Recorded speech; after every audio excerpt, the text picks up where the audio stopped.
A critical and often overlooked component of every building is ventilation. Many roofing professionals estimate that 90% of the homes in North America are improperly ventilated. This is one problem area that can be corrected when a new roof is installed.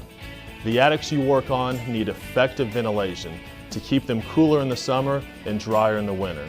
For your attic ventilation to be effective in combating heat buildup and moisture condensation, the entire underside of the roof sheathing should be ventilated continuously and uniformly. The best way to do this is to install intake vents and exhaust ridge vents and ensure that they are working together. Now, let's take a look to see how this is done. It is important to understand that a properly ventilated roof relies on a system of products such as Cobra Ridge exhaust vents that work in conjunction with soffit vents or fascia vents. To meet the minimum government ventilation standards, follow the 1 in 300 rule. GAF has developed a chart shown in the Pro Field Guide, ventilation literature, and the GAF website that can show you how much ridge vent and soffit ventilation is needed. For ventilation of complex and uncommon attic spaces, contact Tech Services for assistance with your calculations. Cobra coiled ridge vent can either be hand-nailed or applied with a nail gun. You must have a 3 in 12 minimum roof slope and a maximum 20 in 12 roof slope. On structures without ridge boards, make a 1-inch cut along both sides of the ridge. On structures with ridge boards, make a 1 3/4 inch cut on each side of the ridge. Leave 6 inches of uncut sheathing at each gable end to protect ends from wind-driven rain. Be careful to set your saw depth to cut the sheathing only. Next, cover the entire ridge with Cobra Ridge Vent. Use roofing nails to tack the vent in place. Caulk any ends together if the ridge length is longer than a roll of Cobra. Finally, install ridge caps over the Cobra Ridge Vent.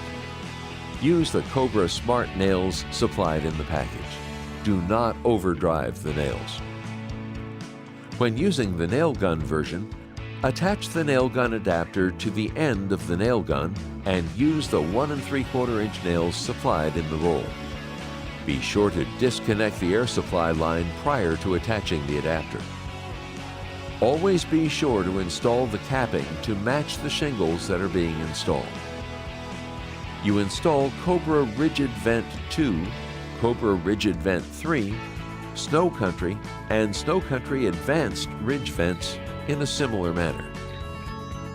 To understand the installation of these Cobra Rigid Vents, let's first take a look at some of the unique features of these ridge vents. First, there is the self-closing end. This unique design allows for very easily finished ends. There is no need for the caulking, end caps, rivets, etc. that some ridge vents need.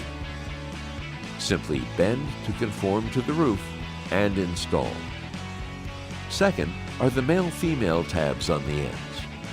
All you have to do is align these tabs and butt the ridge vents together as you go across the ridge. Finally, there are the nail guide lines. When capping the ridge vent, use these lines to properly place your nails, and then cap the ridge vent with appropriate capping. Make sure to trim the second to last ridge vent section to assure the self-closing end is installed properly at the end of the ridge. While we are on the topic of ridge vents, let's take a moment to discuss ridge caps. Nothing dresses up a roofing job more than a neat hip and ridge installation. It is the crowning touch of the roofing job. For the best protection, GAF offers TimberTex and Ridge Glass products that qualify for a lifetime limited warranty when installed with a lifetime warranted shingle like Timberline.